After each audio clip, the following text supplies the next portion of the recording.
नमस्कार, सभी को नमस्कार। आज का जो प्रसंग है यह उस आधार पर टिका है जिसमें दौर बदलने के साथ चीज़ों को समायोजित करना पड़ता है। वैसे आज के विषय को जैसा कि हमने कहा भावनात्मक बुद्धि और सुशासन, ये थोड़ा सा लग रहा होगा कि बड़ा एकेडमिक टाइप का सब्जेक्ट है, कह सकते हैं, बशर्ते हम इसको एकेडमिक नहीं होने देंगे। क्यों? है तो एकेडमिक टाइप का ही। गुड गवर्नेंस, इमोशनल इंटेलिजेंस, ये सभी सिविल सर्विसेज के प्रश्न पत्र के हिस्से हैं। अगर गुड गवर्नेंस की बात करें तो सेकंड पेपर में आता है जीएस के, सिविल सर्विसेज में, पीसीएस में भी है। और अगर इमोशनल इंटेलिजेंस की बात करें तो फोर्थ पेपर एथिक्स में आता है, जीएस में। लेकिन यहाँ कोई जीएस का खेल नहीं है। यह बेसिकली एक जैसे एक कॉमन फिनोमेना, इसका एक कॉमन नज़रिया किस तरीके का होगा उसको लेकर के ये है। तो मैं थोड़ा सोच रहा हूँ कि इस पर शुरू कर लेना चाहिए बातचीत को। बहुत शॉर्ट फॉर्म में बात करेंगे क्योंकि मैं सोचता हूँ कि थोड़ा कम बोलो, कम बताओ तो उसकी वैल्यू थोड़ा ज़्यादा रहती है, ज़्यादा बोलो तो वैल्यू गिर जाती है। तो सारा खेल मूल्य का भी है और उसकी कीमत का भी। देखिए, जब हम जैसे इसमें दो तीन शब्द हैं, एक है भावनात्मक, दूसरा है बुद्धि, तीसरा है सुशासन। तीन शब्द इसमें घिरे हुए हैं। जब हम भावनात्मक कहते हैं तो एक प्रकार से अनुभूति की बात करते हैं। अनुभूति का मतलब जैसे आनंद की अनुभूति, यह एक भावनात्मक कह सकते हैं, एक भावना है हमारी। जैसे दुखी हैं तो दुखी होने की भावना हो जाती है। कोरोना में कोरोना की भावना हो जाती है। ओके उदय, अब वरुण, ओके भाई सब लोग, ठीक है, सुनिए इसको थोड़ा ठीक से, है ना। ये कैसे इसको मैंने मैदानी बनाया है, फिर इसको वेट किया है, फिर कढ़ाई गरम किया है, उसमें अब बच्चा जलेबी छानने चल रहे हैं, तो थोड़ा सा इसको इस खा के ही जाओ मतलब। तो इसमें तीन शब्द है, मैं आता हूँ, भावनात्मक, बुद्धि और सुशासन। ये तीन शब्द इसमें हैं। पहला भावनात्मक यानी भावना से भावनात्मक, जैसे इमोशन से इमोशनल अंग्रेजी में, बुद्धि इंटेलिजेंस, और गुड गवर्नेंस भावना, जैसे आनंद की भावना, दुखी की भावना। जैसे गौतम बुद्ध जब घर से निकले तो उनकी भावना क्या थी? उनकी जो त्याग की भावना थी, माता पिता, पत्नी, बच्चों, इनको त्याग की भावना थी, तभी तो घर से निकले होंगे। जैसे प्रतियोगी है, उसके अंदर क्या भावना है? प्रतियोगिता कैसे समाधान को ले जाए, यानी कि सिलेक्शन की भावना है उसके अंदर।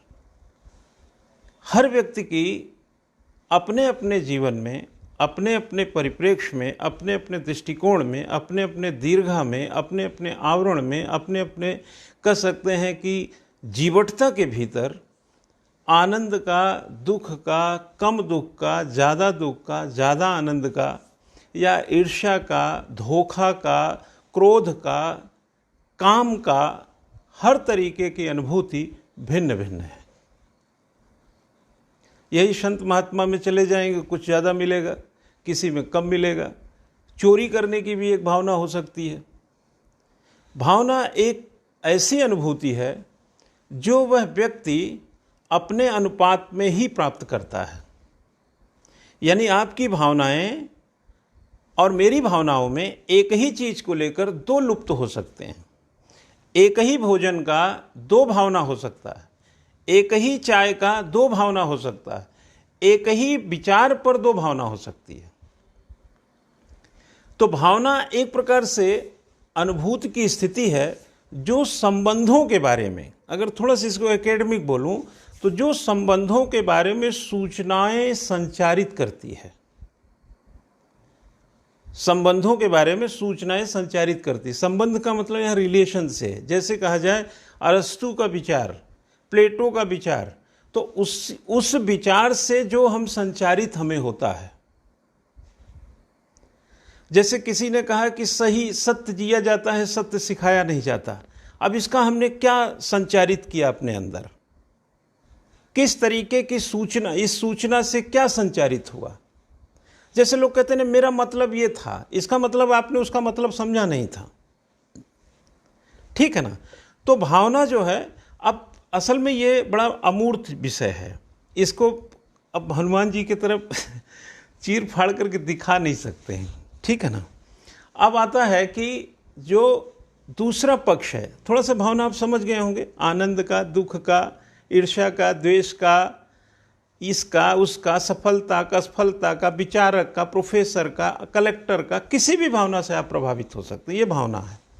इंटेलिजेंस, बुद्धि, अब इसमें अगर हम इसमें इमोशनली इसको हम जोड़ रहे हैं, भावनात्मक, जैसे कहते हैं ना, उसका अपने पिता से बड़ा भावनात्मक लगाव है।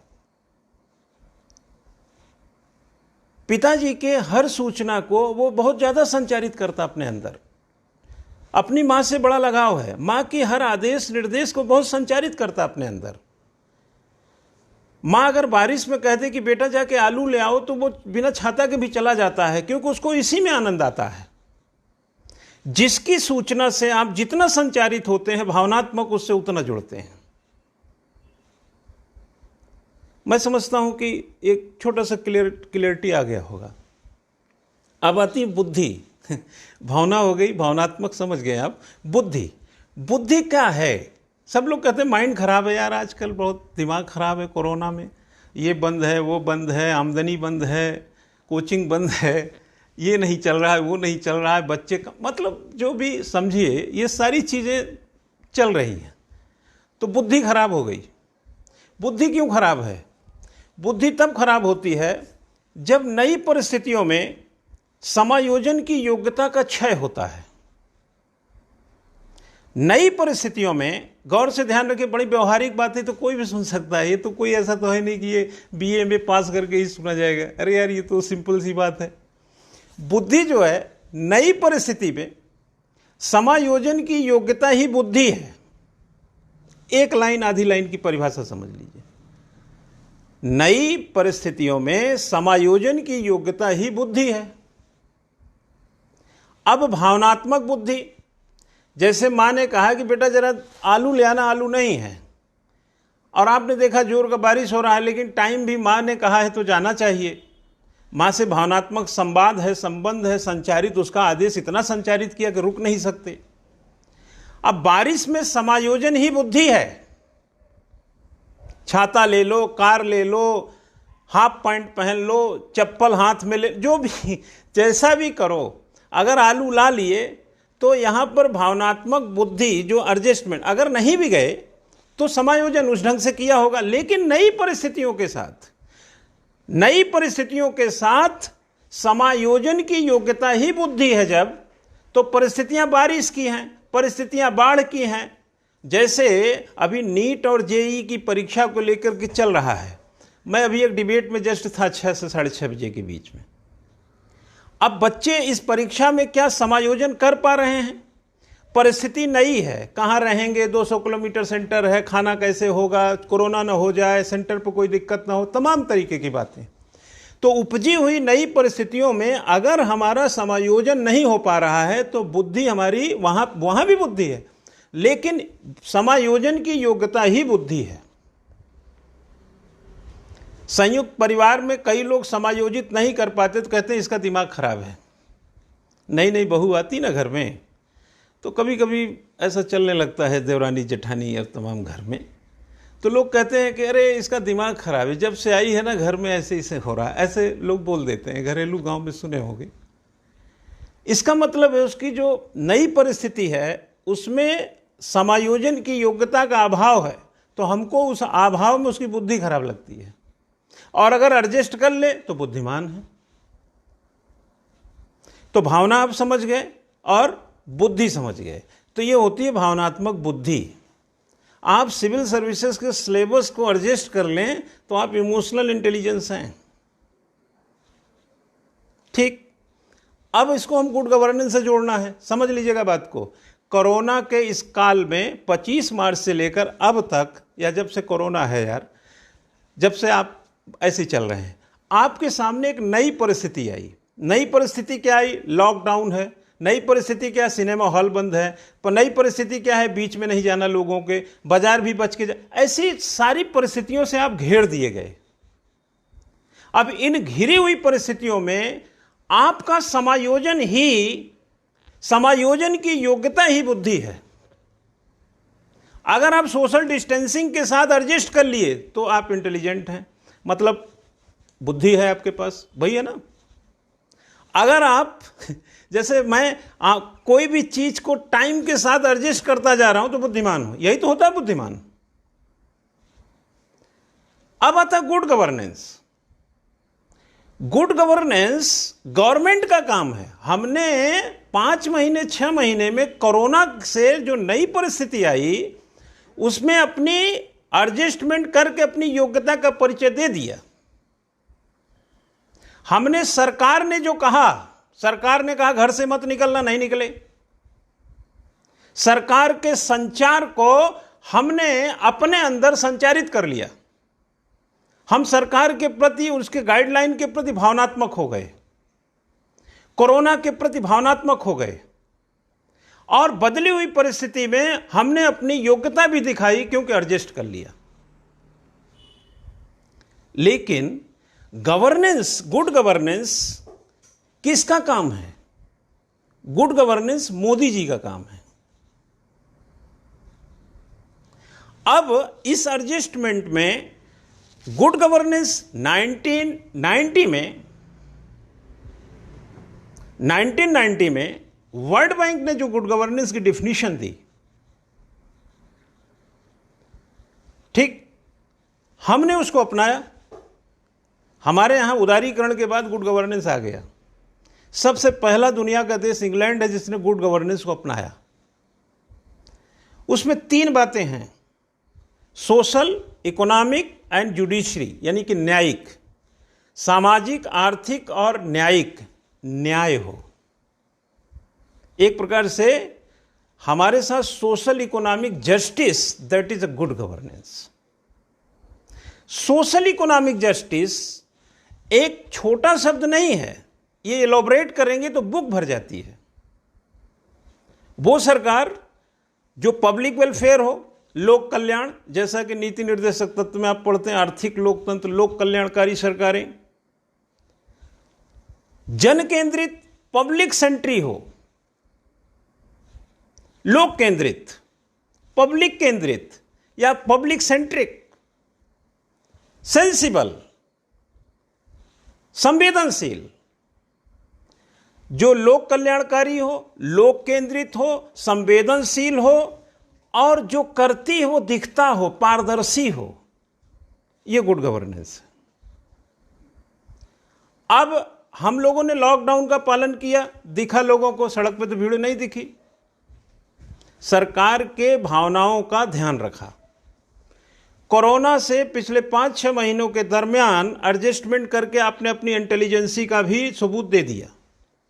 तो देश के नागरिक इमोशनल इंटेलिजेंस है उनके पास। लेकिन क्या सरकार लोक केंद्रित, जन केंद्रित, लोक कल्याणकारी, संवेदनशील और पारदर्शिता का पूरा परिचय दिया? अगर नहीं दिया तो जो बकाया है उनकी तरफ से है, और अगर दिया तो इमोशनल इंटेलिजेंस एंड गवर्नेंस, एक गुड गवर्नेंस एक फिलर का काम कर देगा। डिपेंड्स की अगर दवाई की दुकानें खुली, सब्जी की दुकानें खुली, मॉल भी कुछ खुले हैं, जिम खुले हैं, तमाम चीजें खुल गई, गवर्नमेंट इनके प्रति सेंट्रिक हुई, गवर्नमेंट इनके प्रति सेंसिबल हुई, गवर्नमेंट इनके वेलफेयर की चिंता किया। लेकिन मैं आपको बताता हूं, एक बैंक में मैनेजर हैं, सब ऐसे हिसाब किताब, मतलब जान पहचान तो फैला ही है। उन्होंने कहा कि साहब वकीलों की हालत बड़ी खराब है, कचहरी चल नहीं रही। तो हमने कहा वकीलों के क्यों, कोचिंग वालों की भी हालत खराब है। तब उन्होंने कहा कि नहीं नहीं, बहुत सारे लोगों की हालत खराब है। अब जो ये बहुत सारे लोग हैं जिनकी हालत खराब है, क्या वो इमोशनल इंटेलिजेंस नहीं थे? थे। क्या गवर्नमेंट की गाइडलाइन के खिलाफ थे? नहीं थे। क्या गवर्नमेंट ने जो अनुभूति कराया उससे विलग थे? नहीं थे। क्या उन्होंने कोरोना के साथ बदली हुई परिस्थितियों के साथ समायोजन की योग्यता नहीं दिखाई? दिखाई। वो भावनात्मक भी ठीक हैं, वो बुद्धि से भी ठीक हैं, लेकिन क्या सरकारें जन केंद्रित, संवेदनशील, पारदर्शी और लोक कल्याण की उतनी ही चिंता की जितने तरीके से लोग भावनात्मक बुद्धि का इस्तेमाल किया? थाली बजवाया, थाली बजाया। आपने दीपावली मनवाया, वो भी बीच में मना दिया। लेकिन क्या इस भावनात्मक इंटेलिजेंसी का उपयोग जो देश के नागरिक ने किया, क्या उसकी जिम्मेदारी जो good governance, what do you mean good governance? अच्छा शासन, दो वक्त की रोटी अगर गुड गवर्नेंस हो गया, क्या आप सिर्फ खाना खा रहे हैं ये गुड गवर्नेंस है? तो 1991 में, 1999 में और 1990 में वर्ल्ड बैंक ने ये डिफिनीशन नहीं दिया था। ये गुड गवर्नेंस हो ही नहीं सकता। ये गुड गवर्नेंस का एक्सप्लॉइटेशन है। गुड गवर्नेंस कहता है public empowerment. What is a public empowerment? लोक सशक्तिकरण। 12 करोड़ से ज्यादा लोगों का काम छिन गया। लोग वेट कर रहा है उसका कारोबार कैसे चले। आप गुड गवर्नेंस को इमोशनल इंटेलिजेंस से क्या जोड़ पा रहा हूं मैं? मुझे तो मुश्किल लग रहा है। हमें लगता है emotional intelligence it means public का जो इमोशन है और जो उसकी बुद्धि है एक जगह खड़ी है और गवर्नमेंट के कार्यक्रम दूसरे जगह पे खड़े हैं, मिल ही नहीं रहे हैं। दूरियों के यहाँ 6 फीट का जो डिस्टेंस था, सोशल डिस्टेंस, ये यहाँ पर इमोशनल इंटेलिजेंस और गुड गवर्नेंस में भी यही 6 फीट की दूरी बन गई है। ठीक है, अब सवाल 2 है गया कि क्या गुड गवर्नेंस की परिभाषा बदली जाए? बुद्धि की परिभाषा तो नहीं बदल सकते, बुद्धि तो सही चल रही है। बुद्धि ये चल रही है कि बदली परिस्थिति में समायोजन की योग्यता ही बुद्धि है, और सरकार की कही गई हर बात को अगर भावनात्मक हमने संचारित किया तो भावनात्मक भी कोई त्रुटि नहीं है, और दोनों को कोलैबोरेट किया तो हम भावनात्मक बुद्धि के शिखर पे पहुंच गए। लेकिन क्या गुड गवर्नेंस 2 वक्त की रोटी है? नेवर। गुड गवर्नेंस रोटी के ऊपर की चीज है। शासन जो करता है, जो नहीं करता है, दोनों शासन ही होता है।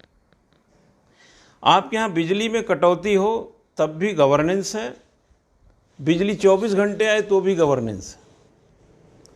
लेकिन डेमोक्रेटिक गवर्नमेंट में जब हमारे मत से सरकारें निकलती हैं तो बिजली कटौती के लिए नहीं होती, सिर्फ एक काम के लिए होती है, हमेशा बिजली के लिए।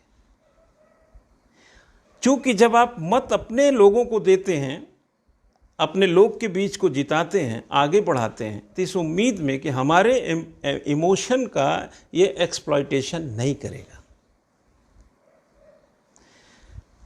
देखो, मेरे भाई, मेरे बहन, मेरी भाभी, मेरी पत्नी, मेरे बच्चे, मेरे घर परिवार के जो इस तरह के रिश्ते हैं, हम कोई भी काम कर लेना, वो हम पे भरोसा करना नहीं छोड़ेंगे। जिस दिन वो हम पे भरोसा करना छोड़ देते हैं, उस दिन हम वाकई में गैर भरोसे के आदमी भी हो जाते हैं। लेकिन गली मोहल्ले दूर दराज के जो लोग होते हैं वो कभी हम पे शंका करना नहीं छोड़ेंगे। जैसे वो हम पे शंका करना नहीं छोड़ते, वैसे ही वो हम पे भरोसा करना नहीं छोड़ते। सरकार पर शंका करना चाहिए। जिस दिन हम सरकार पे शंका करना शुरू करेंगे, उस दिन गुड गवर्नेंस डंके की चोट पे होगा। शंका का मतलब ये नहीं कि कटघरे में खड़ा करना, शंका का मतलब नहीं कोई अपराध किया गया है। शंका सही काम के लिए, वरना इमोशन का एक्सप्लॉयटेशन होता है। ये मैं जो पेपर बता रहा हूं, ये चौथा प्रश्न पत्र है सिविल सर्विसेज का, इमोशनल इंटेलिजेंस, और सेकंड पेपर है गुड गवर्नेंस। क्या सरकार या जो हमारी गवर्नेंस है सेंट्रिक है, वेलफेयर है, ओरिएंटेड है, डिटरमाइन है, डेडिकेटेड है? मेरा क्वेश्चन इस पर नहीं है। हमें यह है कि जो हमारे देश की जनता, हम आप सभी लोग एडजस्टमेंट किए, और कितना एडजस्टमेंट करेंगे। नई परिस्थितियों में समायोजन, 500 कोरोना में समायोजित करते करते आप 75,000 तक पहुंच गए। अभी भी आप समायोजन करते हैं, लेकिन इस समायोजन का प्रतिफल मिलना चाहिए। क्या समझे?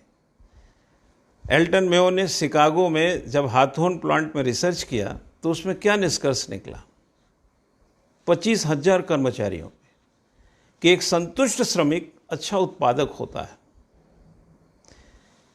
एक संतुष्ट भारतीय नागरिक इस देश को आत्मनिर्भर बना सकता है। लेकिन इमोशनल इंटेलिजेंस का एग्जाम वो पिछले 5 महीने से देते अगर उसको गुड गवर्नेंस ने उसके जो इम्तहान है कह सकते हैं लेना बंद नहीं किया, तो जो हम लोग आत्मनिर्भर भारत की बात हम कह रहे हैं, हम भी अपने हिस्से का भारत आत्मनिर्भर बनाएंगे। लेकिन कब? जब इमोशनल इंटेलिजेंस की वैल्यू मिलेगी तब। तो यह लड़ाई एक व्यक्ति की नहीं है। नीट की, जेई की, पीसीएस की, आईएएस की, गरीब की, अमीर की, मझोले किस्म का, इस सब की बात नहीं है। बात यह है कि इस इमोशन इंटेलिजेंस में सभी लोगों ने साथ दिया। अब ड्यूटी सरकार की है। बार बार सीता मैया ने जब अग्नि परीक्षा लिया, फिर आप अयोध्या लेके आए, फिर वहाँ पर भी आरोप प्रत्यारोप हो गए, फिर लवकुश उनके पुत्र हैं कि नहीं, इसकी चर्चा होने लगी। तो सीता जी भी तो रामायण में देखा है कि कहीं ना कि हे धरती मैया फट जाओ, अब हम इम्तहान देते देते थक गए और समा गए उसमें। तो इस देश की जनता जो सत्ता देती है वो सिर्फ इम्तहान नहीं देती है, सत्ता से सुशासन की मांग करती है। तो मैं समझता हूँ कि भावना एक अनुभूति है। कोरोना में बड़े अलग अलग अनुभूतियाँ हुई हैं सबकी।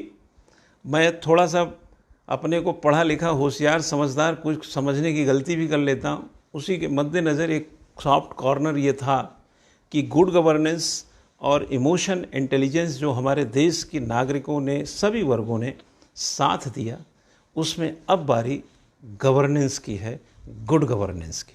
2 वक्त की रोटी गुड गवर्नेंस नहीं है। दिन भर की मारामारी में 2 वक्त की रोटी अगर गुड गवर्नेंस होगी तो गुड गवर्नेंस की हमें परिभाषा बदलनी पड़ेगी। फिलहाल अगर आप सेल्फ अवेयरनेस वाले हैं, सेल्फ मैनेजमेंट वाले हैं, और यहाँ तक कि हर चीज़ सेल्फ के फॉर्म में आते हैं, जैसा कि आत्मनिर्भर भारत, वैसे आत्मनिर्भर नागरिक, अगर आत्मनिर्भर भारत बनना है तो आत्मनिर्भर नागरिक की भी ज़रूरत पड़ेगी, और आत्मनिर्भर नागरिक के लिए गुड गवर्नेंस की बिल्कुल ज़रूरत पड़ेगी। और अगर इन दोनों का कोलैबोरेशन होगा तो नागरिक भी आत्मनिर्भर और भारत भी आत्मनिर्भर और सरकार भी चैन से सोए। क्यों? छोटी सी बात करने आया था, बातें बहुत रहती हैं, अब यहीं पे बात को समाप्त करेंगे। एक मन में था कि एक व्यवहारिक बात, एक दक्ष बात, एक दृष्टिकोण से भरी बात, एक उपागम अप्रोच से भरी बात, एक दो विचारधाराओं के बीच में कहाँ गैप हो उसको जोड़ने से जुड़ी बात करके देखते हैं, क्या पता कुछ नया हो जाए। नहीं भी नया होगा तो पुराने में भी तो हम लोग एडजस्ट कर चुके हैं ना। Thank you very much.